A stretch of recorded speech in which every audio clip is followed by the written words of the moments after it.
Olá, tudo bem? No vídeo de hoje nós vamos falar sobre as relações do direito privado.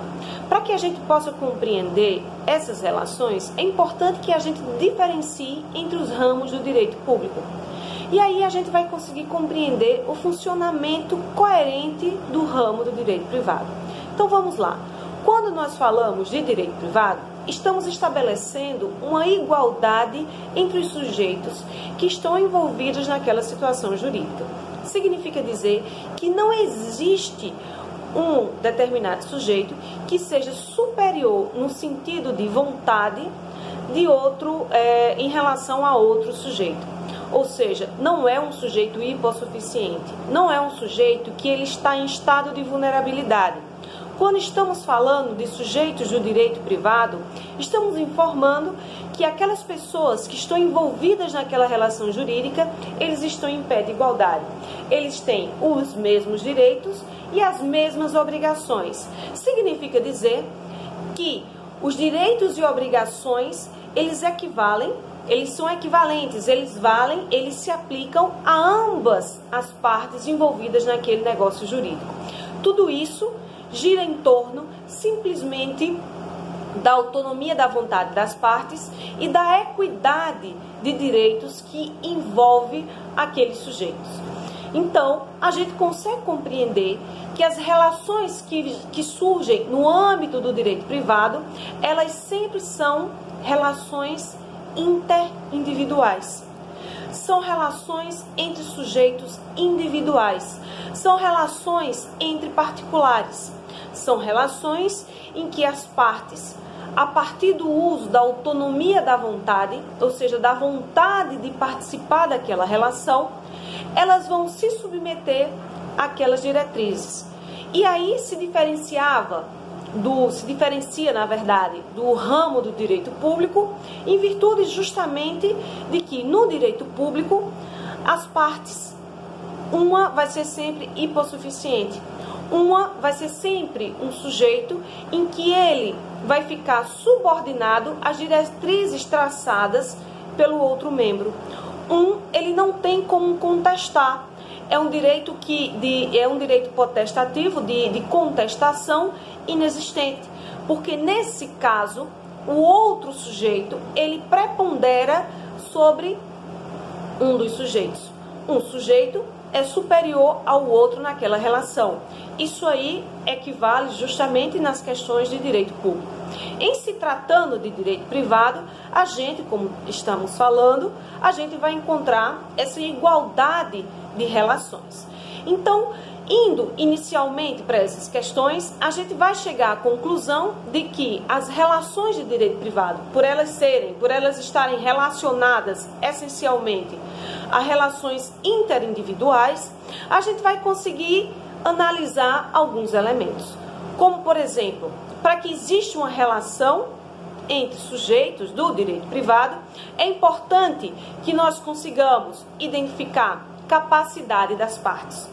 Quando nós trabalhamos com capacidade das partes, significa dizer a possibilidade daqueles sujeitos que estão querendo se envolver naquela relação jurídica, eles terem essa possibilidade perante a lei, perante a norma. Ou seja, a norma, ela dá condições jurídicas para que aquele sujeito ele possa se envolver naquela relação jurídica. Significa dizer que naquele caso os sujeitos eles têm condições de estabelecerem um negócio jurídico. Porque nesse caso, se não houver essa condição, se eles não preencherem os requisitos para estarem envolvidos naquela relação jurídica, aquele negócio jurídico que se deseja, então que se foi realizado por um desejo das partes, ele será inválido. Então nós precisamos inicialmente de um negócio jurídico válido a partir da participação da capacidade das partes, de sujeitos capazes. Precisamos também que aquele negócio ele esteja previsto em lei, que poderíamos dizer que seria um objeto lícito. A gente precisa também estabelecer que tem que ter autonomia da vontade das partes, ou seja, o negócio jurídico ele não pode ser obrigatório, ele não pode ser imposto por nenhuma das partes. E aí a gente poderia compreender aquela questão da coação, ou seja, do poder que uma das partes teria sobre o outro, no sentido de obrigar que aquele indivíduo ele venha a participar do negócio jurídico. Nesse caso específico, isso não pode acontecer, que aí a gente poderia dizer que é uma das características primordiais do direito privado. A vontade de participar daquele negócio jurídico a partir de elementos previstos em lei que gerem, de fato, a equidade das partes na participação daquele processo. Um pouco mais, a gente vai conseguir compreender que dentro dos ramos do direito privado, nós podemos identificar duas situações. Quais situações? Poderíamos identificar dois ramos do direito privado, que no caso seria o direito empresarial, ou então comercial, não é? Também conhecido como direito comercial, e o direito civil. E quais são essas diretrizes? Então, quais são as diferenças entre um e outro? É que o direito civil, ele vai regulamentar, ele regula todas as atividades patrimoniais e extrapatrimoniais do indivíduo. Quer dizer que o direito civil, ele acompanha toda a existência do indivíduo. Todas as relações jurídicas do indivíduo durante todo aquele tempo serão regulamentadas, reguladas, acompanhadas pelo direito civil. Então, a gente vai conseguir compreender que no âmbito do direito civil, ele vai analisar e regulamentar desde o momento do nascimento do indivíduo até o momento da sua morte, ou então posterior à sua morte, quando nós trabalhamos, nesse caso aí, com sucessões. Significa dizer que esse sistema civilista, ele acompanha todas as atividades do indivíduo durante todo esse processo de vida e pós-vida. No caso do direito empresarial, nós vamos identificar uma situação um pouco diferente, porque na questão do direito civil, nós estamos tratando com questões interindividuais. No caso do direito empresarial, nós vamos trabalhar com sociedade empresária. A maneira como a sociedade empresária, ela se manifesta no âmbito das suas relações jurídicas.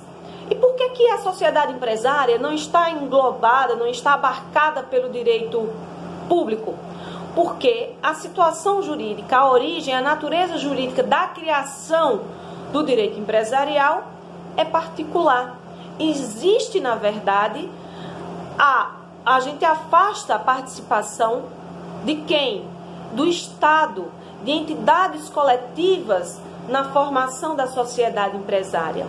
A sociedade empresária, ela é criada a partir do interesse de sujeitos individuais, de pessoas.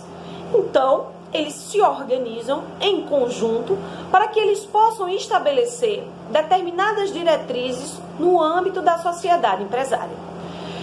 Terminamos por aqui o nosso vídeo de hoje. E aí, eu me coloco à disposição para qualquer tipo de questionamento e eu espero encontrá-los na próxima aula. Muito obrigada!